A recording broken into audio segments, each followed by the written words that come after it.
August 15th, 1945. The day Japan's emperor announced surrender crackled across radios in Tokyo, but in the bamboo-framed huts of Luzon, in the shadows of Burma's jungles, and in the cellars of Nanjing, the war did not feel over. In one such station, deep in the Philippines, the air reeked of mildew and sweat.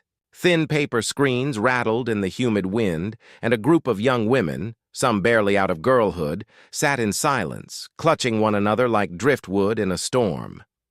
They did not know what the date meant. They only knew the sounds of boots, the bark of Japanese sergeants, the gnawing ache in their stomachs, and the way time had shrunk to a single expectation. More soldiers, more nights, more survival. The place had been called a comfort station, a phrase that sounded almost merciful in its vagueness. In truth, it was a prison without bars. The Japanese Imperial Army had built such sites wherever its flag spread: Shanghai, Manila, Rangoon, Seoul. The estimates later given to historians varied wildly. Some said 50,000 women had been taken. Others argued it was closer to 200,000. Numbers that could fill stadiums were reduced here to shadows behind reed mats, waiting for the next order. One of the women, 17 years old, bit her lip so hard it bled. She had been taken from her Korean village 2 years earlier, told she would work in a factory for the empire. Instead, she had been placed on a transport ship, then herded into this station. Her name, like so many others, had been stripped away and replaced with a number on a ledger. She would later say that her greatest fear was not dying, but forgetting the sound of her mother's voice. Tonight, she whispered fragments of lullabies in her own tongue, barely audible above the drone of cicadas. Nearby sat a Filipino woman, older perhaps 23, though malnutrition carved years into her skin. She had been captured after the Japanese swept through her village in 1942. She remembered hiding in the tall grass with her younger brother until the bayonet tips flashed above them. He had been killed on the spot. She had been taken. Now her body was a ledger entry, her memories the only thing left unrecorded.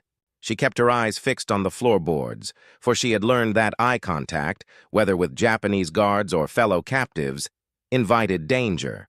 The women had been conditioned into silence. Rules were shouted in Japanese: obedience, cleanliness, availability. Doctors came once a week for inspections that left the women sore and humiliated. Soldiers filed in by the dozen. On long nights, each woman endured 20 or more visits. Disease spread quickly, but refusal was unthinkable.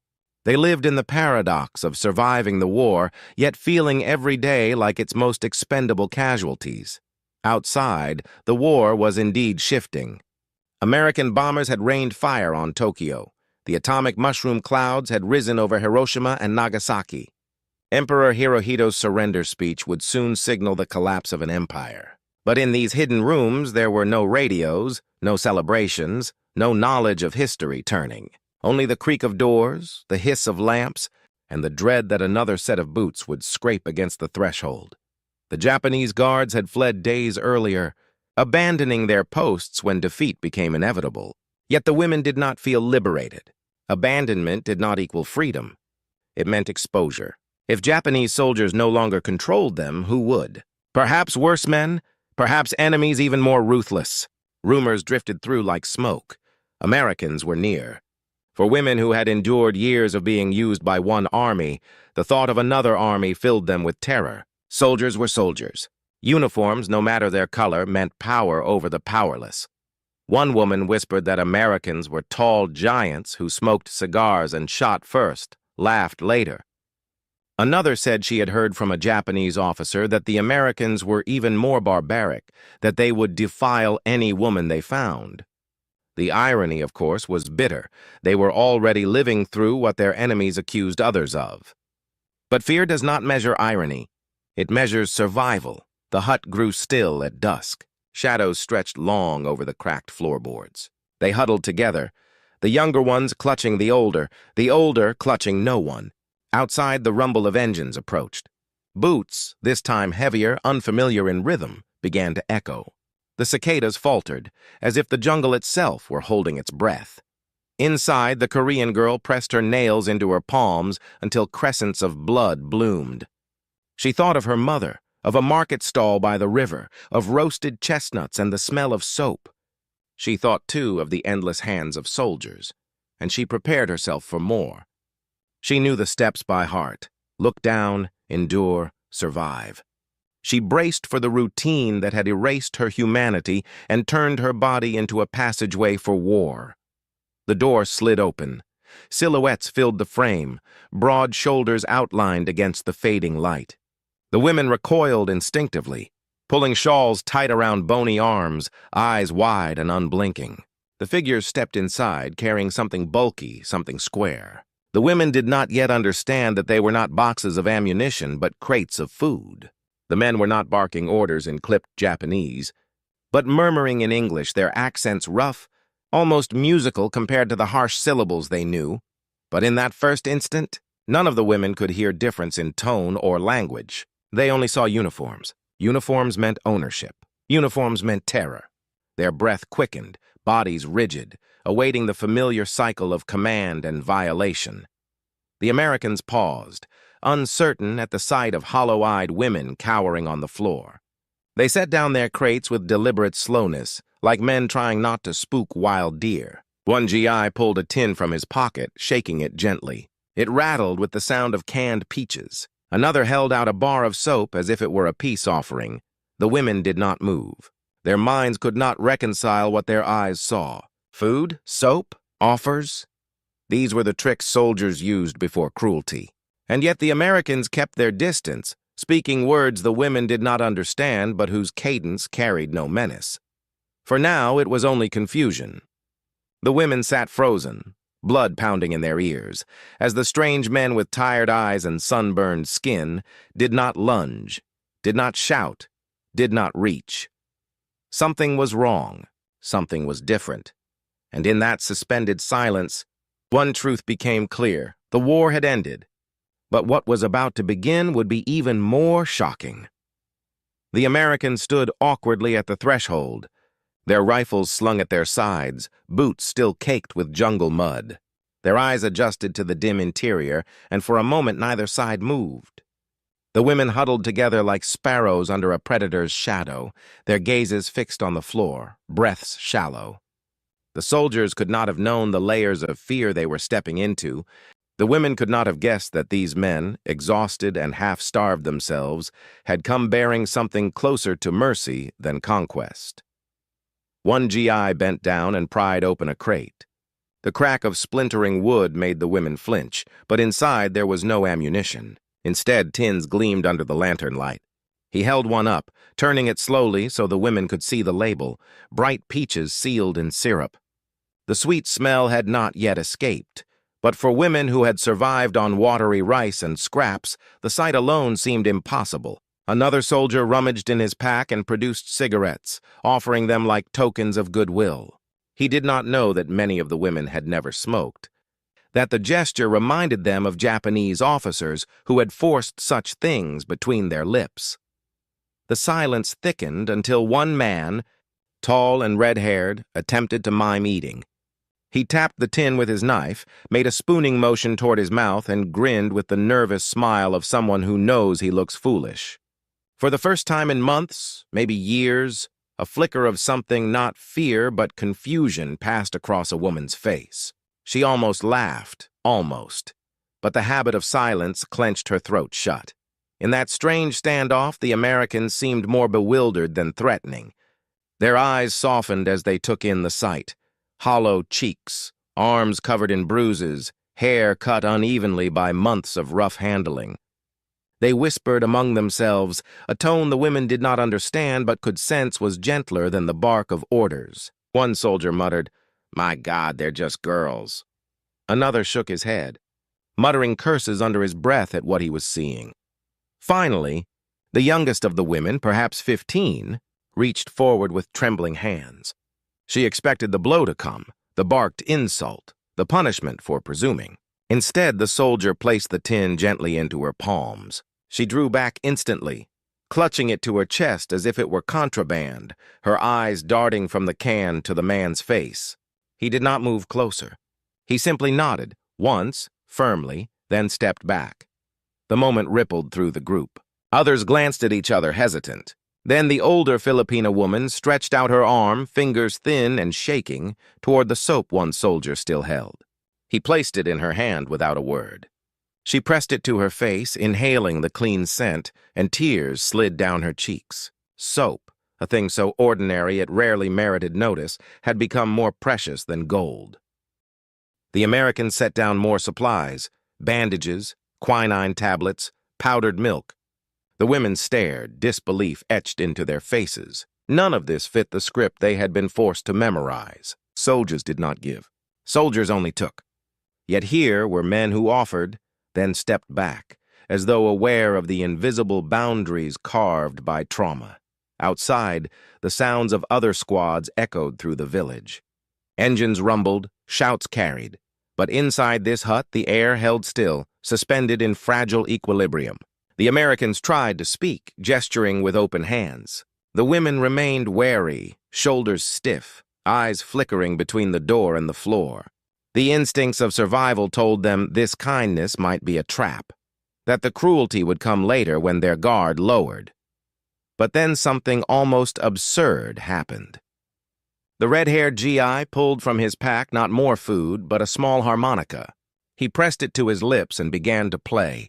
A clumsy tune, notes bending, not quite in rhythm. The sound startled everyone, even his comrades.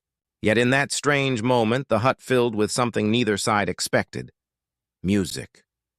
It was cracked and imperfect, but it was not shouted commands. It was not boots pounding or fists slamming. It was, astonishingly, play.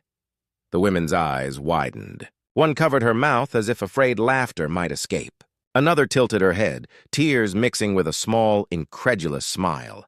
The Americans chuckled at their friends' fumbling, the laughter not sharp but warm, and the tension loosened just slightly. For the women, it was perhaps the first moment in years when the presence of soldiers did not mean terror. Still, the fear did not dissolve overnight. When the GIs tried to coax them outside, some refused, convinced danger waited beyond.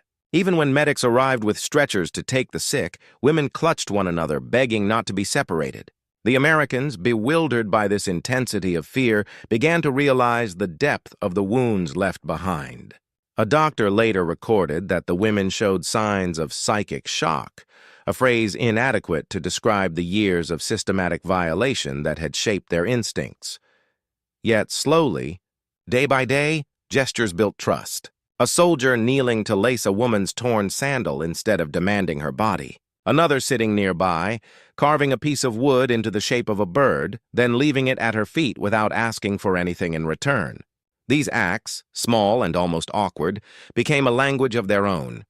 They told the women, "Not this time, not us, not ever." The contrast could not have been sharper. Under Japanese officers, medical checks were weekly humiliations. Under the Americans, real doctors treated their infections, wrapped their wounds, and looked them in the eye. For women accustomed to being handled like livestock, that simple act, eye contact without possession, was more bewildering than any weapon. And yet, doubt lingered. At night, some still braced when footsteps approached, hearts pounding until the steps passed. Others hoarded the food given to them, hiding tins of peaches under floorboards, unable to believe abundance could last. Kindness, after so much cruelty, felt like another trick of war. One survivor later recalled the surreal moment she tasted her first bite of canned peaches. The syrup clung to her lips, the sweetness overwhelming after years of hunger. She wept, not just for the taste, but for the strangeness of realizing someone wanted her to eat, not be eaten. For her, that spoonful was more than fruit. It was proof the world had not ended with cruelty. The Americans, for their part, rarely spoke of these encounters. For them, it was one episode among many in a brutal campaign. But for the women, it was the crack in a wall they thought unbreakable. Mercy, offered by strangers in dusty uniforms, forced them to reimagine what men could be. Still, mercy was fragile. Not all Americans were saints, and the women knew that danger lurked in every uniform, even friendly ones. Yet in those first days of liberation, when soap was pressed into their hands and syrup touched their tongues, something undeniable shifted. The war had not erased their humanity after all. But as the days wore on, another question began to rise. if mercy could exist here, in the ashes of war, what would the world beyond these huts demand of them? And what they learned next would prove even harder to endure than captivity itself. History, when written in ledgers and reports, tends to measure suffering in columns. 50,000, 100,000. Some scholars, looking across Asia, raise the figure even higher. Closer to 200,000 women pulled into the system the Japanese military called Ianfu. Each digit was a body, a voice, a girl with a name erased and replaced by a number. Yet behind those statistics lay testimonies that, once spoken, carried the raw weight of truth no chart could hold. In 1991, decades after liberation, a Korean woman named Kim Hak-sun broke her silence. She stood before cameras, her voice trembling, and told the world she had been taken at age 17. Her account was one of the first to pierce the silence that had stretched like a shroud over survivors. "We were treated as less than animals," she said, her words cutting through the numbness of official records. For every Kim Hak-sun, there were thousands who never spoke, some out of shame, others because their voices had been buried by time. But the resonance of one testimony can illuminate the truths of many. American military documents lend a colder, clinical confirmation. The U.S. Army's Psychological Warfare Unit, interviewing liberated captives, recorded notes about comfort stations in Burma, the Philippines, and China. Reports listed venereal disease rates, pregnancies terminated under force, and the staggering daily demands placed on each woman, 15 to 30 soldiers per day, sometimes more. Doctors calculated infection percentages like accountants tallying interest. The language was technical, but the reality behind it could not be sterilized. Numbers in this context became another language of pain. In a hut in Manila, a Filipina woman later told investigators she had been forced to service soldiers until her body gave out, collapsing unconscious only to be beaten awake. She remembered the boots more than the faces. "They never looked at us," she said. "We were like walls, like objects." Decades later, she still remembered the sound of coins clinking into a box outside her door, payment made not to her, but to the system that owned her. The detail chilled even hardened historians. Money changed hands, but none of it touched the palms that bled. The statistics paint cruelty on a massive scale.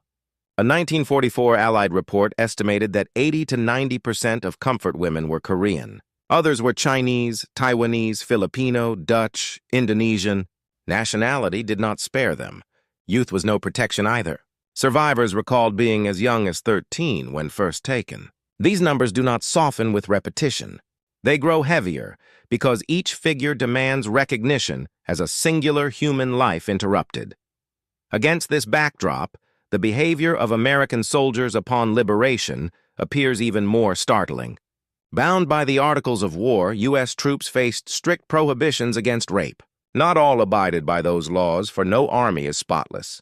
But in the comfort stations, they encountered something that froze even hardened veterans, a system so organized, so brutal that it defied the imagination of men who had stormed beaches under fire. Many were disgusted, even ashamed that humans could engineer such cruelty.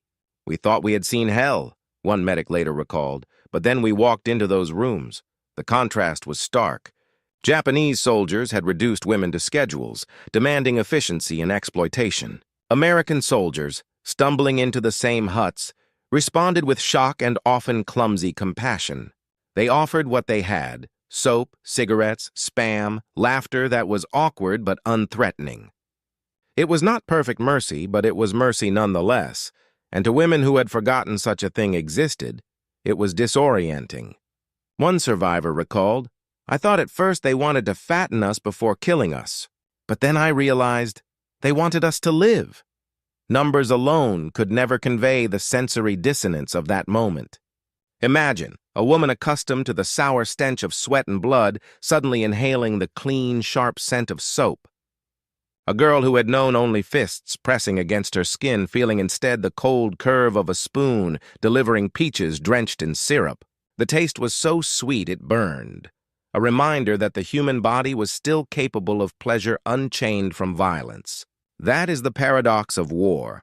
where brutality reaches its worst. Even the smallest kindness becomes almost unbearable. Yet mistrust lingered. When Americans tried to separate the sick for treatment, some women clung to one another, screaming, certain they were being divided for fresh abuse. Army doctors described their condition as psychological trauma of the highest order. The women had no vocabulary for it then, but today we would call it post-traumatic stress. Their fear was not irrational.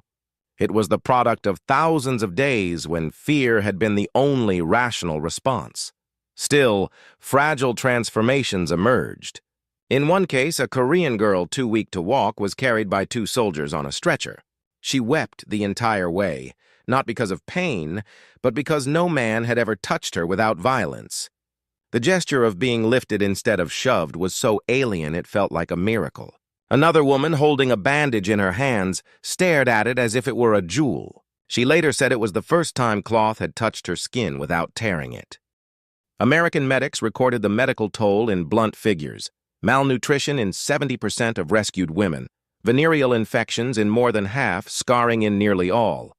These numbers shocked commanders who had measured the war in bombs dropped and ships sunk. Here, the casualties were not soldiers, but civilians forced into silence. The contrast was not lost on observers. A Japanese officer once rationalized the system by saying it maintained discipline among the troops. To Allied soldiers, that same system revealed the very absence of discipline, a moral collapse masquerading as order.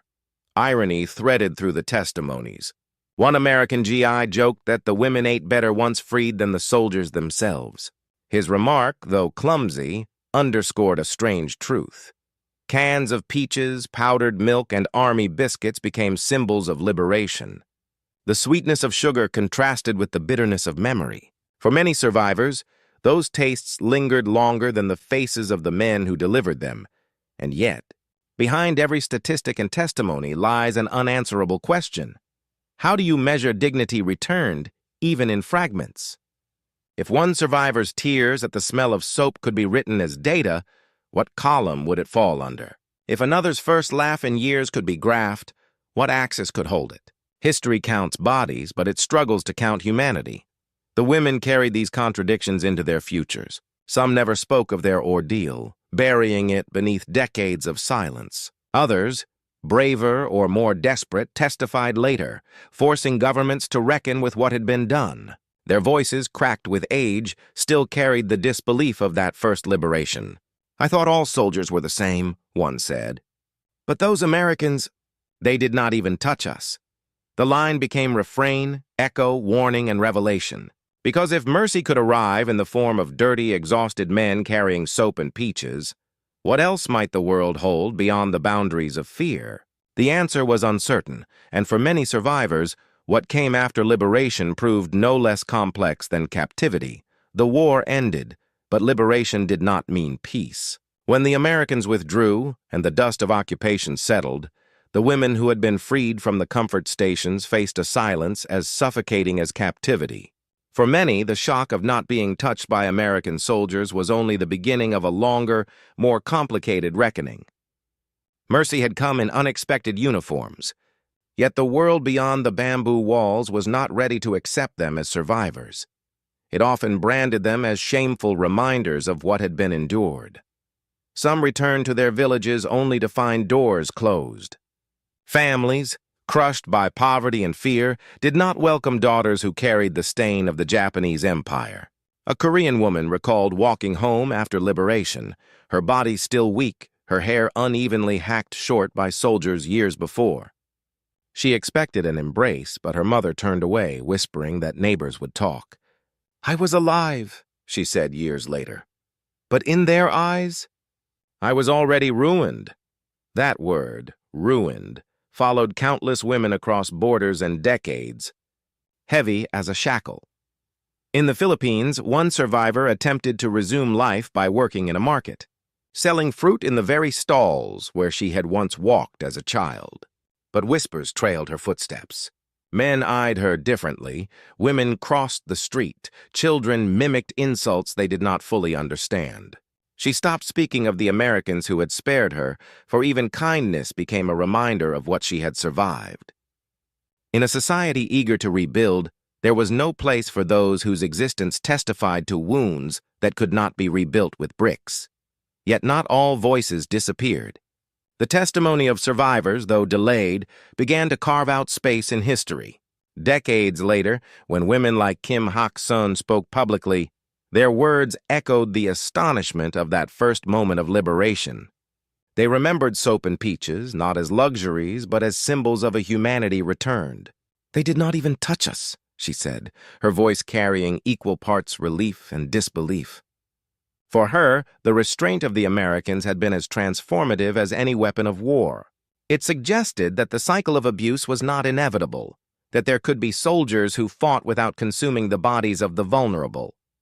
Historians pieced together these fragments with official records. Reports from General MacArthur's headquarters noted the existence of comfort stations. U.S. medics cataloged venereal infections and malnutrition. Red Cross observers described the haunted stares of rescued women. These documents confirmed what survivors had whispered for decades. The Japanese system had been vast, deliberate, and devastating. But the documents could not capture the contradictions. The way some women described Americans as saviors, while others remembered them as strangers, whose presence reignited their fear. Liberation was not uniform. It was as fractured as the lives it touched. The irony of post-war justice added another layer.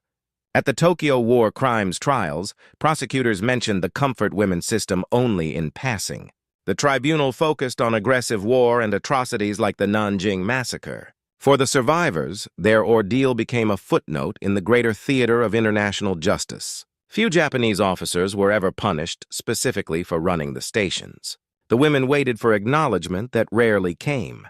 For them, the Americans' refusal to touch them in 1945 was a mercy. The world's refusal to remember them afterward was another cruelty. Still, memory endured in private. A Filipina survivor once said that the smell of canned peaches followed her for the rest of her life.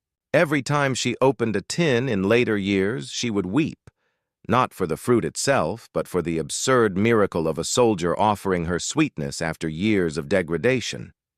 Another woman remembered the sound of a harmonica, clumsy notes played by a red-haired GI who had no idea his fumbling melody would remain lodged in her memory like a beacon. These details, fragile and almost mundane, became lifelines. They proved that even in the ruins of empire, small mercies could take root. But mercy was complicated. Some survivors confessed that the Americans' restraint had unsettled them almost as much as the Japanese soldiers' cruelty. After years of conditioning, kindness felt like a trick, a deception waiting to collapse. "I thought they were fattening us," one woman said, "like pigs before slaughter." Only when days turned into weeks without violation did the truth begin to sink in. The disbelief itself revealed how deeply the system had warped their understanding of men, power, and survival. Generations later, historians and activists would argue over the legacy of those encounters. Some emphasized the shock of the women, others the discipline of the American troops. Critics noted that U.S. soldiers were not saints elsewhere in the Pacific, pointing to cases of assault in liberated towns. The truth, as always, was complex. But within the walls of those abandoned comfort stations, in that fleeting moment of history, something undeniably different occurred. For once, uniforms had entered a room and not claimed the bodies inside it. This paradox shaped memory itself. Survivors who spoke in public often emphasized not only what the Japanese had done, but what the Americans had not done. That absence, the absence of violation, became almost as defining as the abuse that had preceded it. It was a silence that echoed louder than words. In a war filled with noise, bombs, speeches, radio broadcasts, the quiet decision not to touch carried its own weight. As the decades passed, monuments rose in Seoul, Manila, and Taipei to honor the comfort women. Bronze statues of young girls sitting solemnly in chairs faced embassies, their gazes unflinching. Tourists walked by, some indifferent, others moved. Yet few knew that behind those statues was also a story of bewildered gratitude toward a group of foreign soldiers who had once stepped into dark huts and, against every expectation, offered soap and food instead of cruelty. That layer of the story remained quieter, overshadowed by the enormity of the crime itself. Even now, the echoes remain unresolved. Survivors continue to demand recognition, apologies, reparations. Government's trade words deny, defend. But the women's voices, fragile with age, still recall that singular shock, the astonishment of finding mercy where they expected only harm. It is a reminder that history is not only about what was done, but about what was withheld, an act of restraint that became its own form of deliverance. And yet, as powerful as those memories are, they leave one question unanswered. If the women had been shocked by the Americans' refusal to harm them, what would the world do with their stories afterward? Would mercy shown in a hut ripple outward into justice, or would it vanish, leaving only silence in its place? The answer to that question would shape not just their lives, but the conscience of nations.